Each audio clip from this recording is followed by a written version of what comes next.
When Emily told me she was heading out for a weekend with her girlfriends, I didn't give it much thought. She and her two old college pals had been organizing it for weeks. A serene beach retreat, vineyard tour, giggles, and pampering at the spa. She mentioned needing a break from the urban grind, her job, and everything else, apparently including me. I helped her pack her bags. I even smoothed out her favorite cotton dress, the one with tiny blue buttons she wore when she wanted to feel radiant. She brushed her lips against my cheek before leaving, her breath cool from her morning tea. "Don't worry too much, all right?" she said with that familiar, gentle tone. "Just take it easy while I'm away." But by the time her plane touched down, something felt wrong. Her texts became brief, her responses sluggish. Late that night, when I sent a simple good-night message, it didn't go through. I checked her profile. My chest tightened. She'd blocked me. No warning, no fight before she left, just quiet. At first, I tried to make sense of it. Maybe a bad signal, maybe a mistake. Maybe she just wanted to unplug. But the longer I stared at that empty text bubble, the more my mind started piecing together its own puzzle. By dawn, my hands were shaking. I wasn't furious yet, just empty. The kind of empty that lingers in your bones. Then I thought of her friend, Sophie, who was on the trip with her. I'd met Sophie a few times. Warm, kind, always holding her smile a bit too long when our eyes met. So I messaged her. "Hey, Sophie, can you ask Emily to call me when she has a moment? My texts aren't getting through." No response for 15 minutes. Then 20, then 30. When her reply finally came, my heart raced. "She's tied up right now," Sophie wrote, "but I can pass along a message if it's urgent." Something about that text cut through the stillness. I typed slowly. "Just let her know I love her and that I hope she's all right." 3 dots blinked, vanished, reappeared.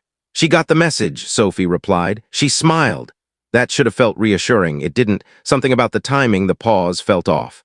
The air in my apartment grew heavy, and I found myself pacing in tight circles, trying to unravel the knot tightening in my chest. Minutes later, Sophie sent another text. "You sure that's all you wanted me to say?" I frowned at my phone. "What's that supposed to mean?" I asked.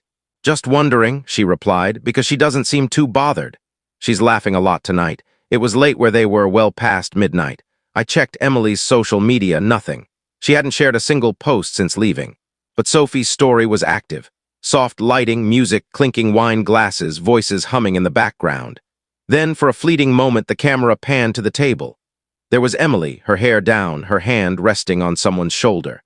Someone who definitely wasn't Sophie. My throat closed up. I watched the clip 5 times, zooming in each time, hoping I'd missing.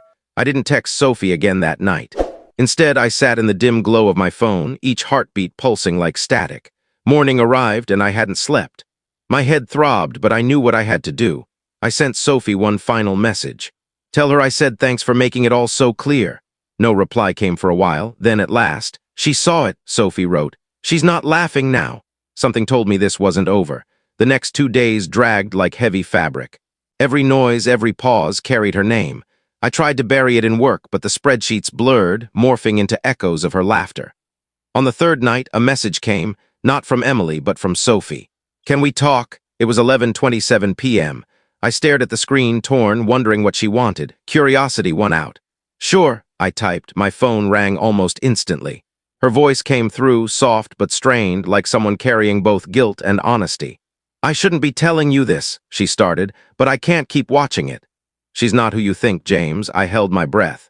Sophie spilled everything. How on the first night, Emily openly flirted with a guy she met at the resort's lounge. How she laughed when he called her stunning. How she said she needed a real escape. "She blocked you," Sophie went on, "because she didn't want you interrupting her fun." But last night she broke down crying. He left after she mentioned she was married. For a moment I said nothing. I could hear the ocean in the background, the wind slicing through the call. "She regrets it," Sophie added quietly, "but I thought you deserved to know." When the call ended, I sat still for a long time, feeling something new, not anger, not sadness, but a calm certainty. The next morning I sent Emily one text. "I know everything. Come back when you're ready to deal with it." Within the hour, she unblocked me. No message, no apology, just the small sign she'd seen it. 3 days later, she returned, same suitcase, same sunglasses perched on her head, same scent that once felt like warmth. But this time, the silence between us wasn't peace, it was proof. She tried to smile. "You look exhausted." "I am," I said. "You should be too."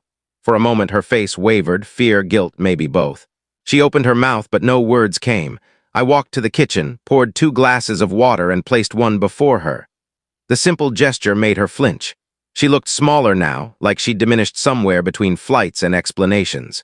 "I know about the guy," I said at last, "and about Sophie." Her eyes widened. "She had no right." "She had every right," I cut in. "You blocked me, Emily. You made your choice." Tears came, swift and silent. "It wasn't like that," she said. "I just felt unseen, James. You've been so distant for months." There it was, the admission wrapped in an excuse. I leaned back, studying her face like it belonged to a stranger. "So you fixed that by vanishing with someone else?" She didn't respond. The hum of the fridge filled the silence. I stood, grabbed my coat, and headed for the door. She reached for my arm, but I stepped back. "James, please," she whispered. "Don't leave like this." I looked at her one last time, not the woman I fell for, but the one who showed me what silence truly means. "I already left," I said. "You just didn't see it."